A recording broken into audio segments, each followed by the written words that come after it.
अस्सलाम वालेकुम नाज़रीन, मैं हूँ आसिफ अली ख़ान। आज आपकी तरफ से जो सवाल आया है वो ये कि बच्चे हर छोटी छोटी बात पर एक दूसरे की शिकायत करते हैं। सारा दिन में कई मरतबा वालिदैन इस फेज़ से गुजरते हैं कि एक आता है दूसरे की शिकायत करता है, दूसरा आता है पहले की शिकायत करता है। सिचुएशन को कैसे डील करें? देखिए, ये जो अमल है बच्चों का आना शिकायत करना, ये पेरेंटिंग का एक बहुत बड़ा हिस्सा है। बुराई नहीं है बच्चों। 6 तरीके मैं आज आपको बताऊँगा, आपने उन तरीकों पर अमल करना है। पहली बात, जब भी बच्चा आपको कंप्लेन लेके आ रहा है, सबसे पहले पुरसुकून अंदाज में उसकी बात मुकम्मल हो। अब वो देखे 10 मरतबा लेके आएगा, आप उसकी बात पूरी सुनिए। इससे क्या होता है कि जब बच्चा इसे कैथारसिस भी कहते हैं, यानी आधा मसला उसी वक्त हल हो जाता है जब वो अपनी बात आपको सुना दे। नंबर 2, दोनों बच्चों की बात गैर जानिबदाराना तौर पर आपने सुनना है। ये नहीं कि एक की सुनी और फौरी तौर पर आपने फैसला सुना दिया। दोनों को 1 बाय 1 मौका देना है अपनी बात मुकम्मल तौर पर रखने का।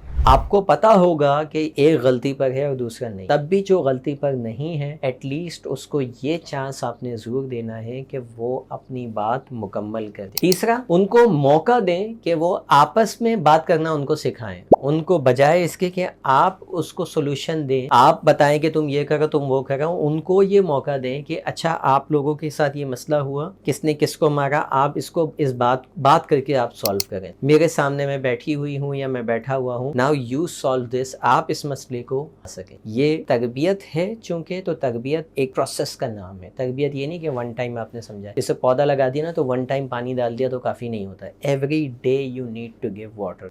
चौथा, मसला हल करने की मश्क करवाएं। अब मश्क कैसे होगी? उन दोनों को टास्क दें कि अच्छा ये बताइए कि आप दोनों मिलकर इस मसले को कैसे हल कर सकते हैं, यानी आपके नज़दीक इसका हल क्या है और आपके नज़दीक इसका हल क्या है। इससे क्या होगा कि उनके अंदर क्रिएटिविटी बढ़ेगी, उनके अंदर समझ बूझ बढ़ेगी। आपके बच्चे वक्त से पहले समझदार होना शुरू होंगे, क्योंकि अब क्या है कि वो किसी मसले के ऊपर सोच रहे हैं। देखिए, ब्रेन एक ऐसे मसल्स हैं, जैसे फिजिकल मसल्स होते हैं ना, हम एक्सरसाइज करते हैं जिम में तो ये बढ़ते चले जाते हैं, ऐसे ही जहन के मसल्स हैं। जितना ज़्यादा हम उनको मश्क करवाते हैं, मुख्तलिफ सिचुएशंस में डालते हैं, उतने ही उनका वो जहनी तौर पर मजबूत होते चले जाते हैं। पांचवा, उनके मुस्बत जो रवैये हैं उनकी तारीफ कीजिए। अगर वो कोई मसला हल करने में कामयाब हो जाते हैं, में आपने उनको अप्रिशिएट करना है कि यार दैट्स ग्रेट, बहुत अच्छा आपने किया ये काम। इससे क्या होता है कि उनका जो बिहेवियर है वो मज़ीद स्ट्रेंथन होता है और वो मोटिवेटेड होते हैं। मज़ीद उनके अंदर हौसला अफजाई की जब होती है ना, तो वो मज़ीद ऐसे काम करने के लिए उनके अंदर रग़बत पैदा होती है।